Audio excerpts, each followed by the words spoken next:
জেম dihalide কি জিনিস সেটা আগে দেখি। যদি কোনো একটা কার্বনে যদি একটা কার্বনে দুটো ক্লোরিন থাকে, ক্লোরিন এখানে হ্যালাইড যদি হয় ক্লোরিনের বদলে যে কোনো হ্যালাইড, তার মানে এক্স, এক্স মানে এখানে কি এক্স ধরে নিতে পারো। তাহলে এক্স যদি হয়, হ্যালাইড যদি বলি তাহলে এক্স ইন জেনারেল, তাহলে এক্স সমান আমরা কি জানি chlorine, chlorine, bromine and iodine. Okay, এই যদি ক্লোরিন দিই তাহলে জেম ডাই হ্যালাইডের জায়গায় জেম ডাইক্লোরাইড যদি বলি তাহলে ক্লোরাইডের জায়গায় এখানে কি হবে সিএল হবে। ঠিক আছে, তাহলে উদাহরণ যেটা দেবো আমি ক্লোরিন দিয়ে দেবো, ওই জন্য ক্লোরিনটাকে দেখাচ্ছি। এবার এটাকে কি বলি জেম, জেম ডাইহ্যালাইড। ঠিক আছে, তাহলে আরেকটা আছে যেটা হচ্ছে ভিস ডাইহ্যালাইড।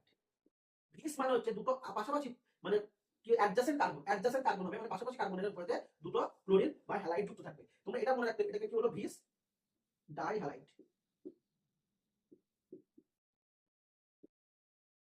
ভিস ডাইহ্যালাইড। ওকে, এইটা তোর মনে রাখার যে টেকনিকটা সেটা হচ্ছে কি ভিস থেকে ভিন্ন, তাহলে তুমি মনে রাখবে কি ভিন্ন দুটো কার্বন হবে, ভিন্ন দুটো কার্বন। ঠিক আছে, ভিন্ন দুটো কার্বন হবে। ভিস তাহলে কি হচ্ছে ভিসের ভি আর ভিন্ন ভি, তাহলে এটা সেম। কিন্তু জেম মানে হচ্ছে সেম, তাহলে এটা মনে রাখতে সুবিধা হবে। জেম মানে হচ্ছে একই কার্বনে দুটো হ্যালাইড, আর ভিস মানে ভিন্ন কার্বনে দুটো হ্যালাইড, কিন্তু পাশাপাশি হতে হবে, এটা মাথায় থাকে। পাশাপাশি হলে তবে, কিন্তু দূরে দূরে হলে কিন্তু হবে না, অ্যাডজাসেন্ট হতে হবে। পাশাপাশি যদি হয় সেটাকে কি বলি অ্যাডজাসেন্ট। ঠিক আছে, তো এটাকে আমরা কি বলবো জেম ডাইহ্যালাইড, এটাকে বলবো ভিস ডাইহ্যালাইড, এটা মাথায় থাকে।